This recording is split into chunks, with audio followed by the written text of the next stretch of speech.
Assalamualaikum warahmatullahi wabarakatuh. My given name is Khairunnisa Binti Mohd Aizul Kibry, matric number 1230470 from KBE1, Intercultural Communication. Nowadays, intercultural communication has become an essential part of daily life in an increasingly globalized world. I choose case study entitled Ethnic Conflict Destroys the Value of Peace as my case study because it provides a real-world example of how intercultural communication works. This analysis attempts to offer insight into addressing intercultural issues and promoting a more inclusive society by utilizing pertinent theories and frameworks. I have chosen the case of Floyd, a black man who was killed by a police officer.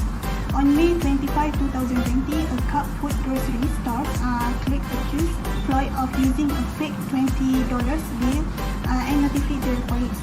Floyd was arrested, face down in the street when Derek Chauvin, a white main police officer, killed him by pressing his knee to Floyd's neck for 9 minutes and 29 seconds.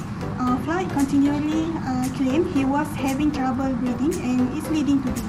The medical examiner concluded that Floyd's death was a homicide caused by cardiopulmonary arrest, complicating law enforcement subtle restraint and neck compression after his heart stopped while he was being restrained.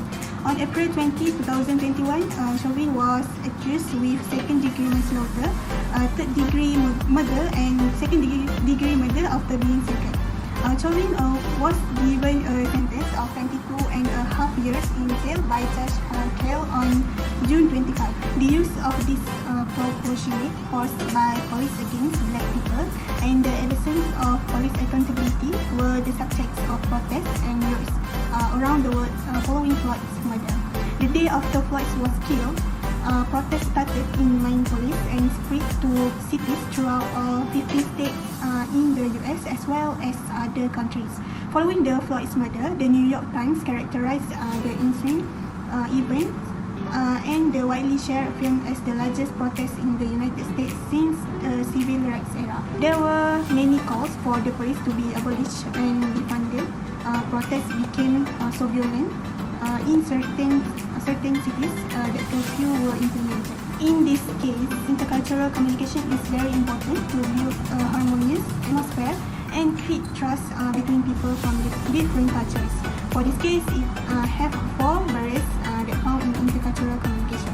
First, stereotyping and implicit bias. Racial profiling and excessive use of force frequently the result of police officers' unconscious prejudice against black people, which cause them to assume that they are engaging in criminal activity. Floyd's treatment serves as an example of how unfavorable racial preconceptions erode mutual respect and trust in cross-cultural relationships. Next, the second one is power dynamic. The power imbalance is demonstrated in the correspondence between Floyd and Chauvin, where Floyd's requests for assistance were disregarded, illustrating the systematic dehumanization of marginalized people. Minority voices are frequently silenced by communicative power imbalance, which makes it more difficult for people to raise their demands or fight for justice. Third, ethnocentrism. It is possible to see law enforcement activities as stemming from ethnocentric worldview that ignores the lived realities of black communities in favor of dominant cultural standards.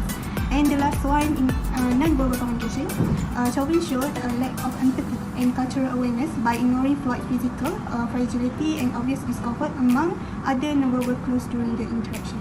In this case, it also has systemic communication failures. It is institutionalized racism in communication. Police department policies and procedures frequently ignore the cultural settings of minority population, which needs cycles of violence and mistrust. Role of media in intercultural communication of this case are important thing too. First, amplifying voice.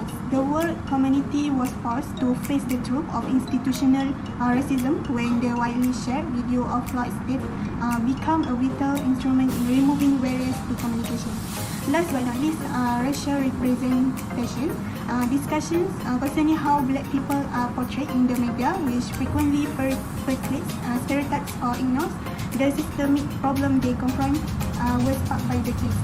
To conclude, the case of George Floyd serves as a powerful reminder of the urgent need for systemic change and the role of intercultural communication in fostering a more equitable society.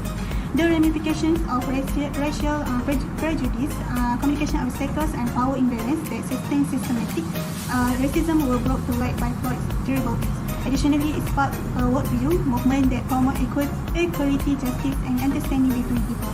Effective intercultural communication can bring people together across ethnic and cultural differences to address structural injustice and work towards long-lasting change, as evidenced by the international solidarity created by Floyd's case.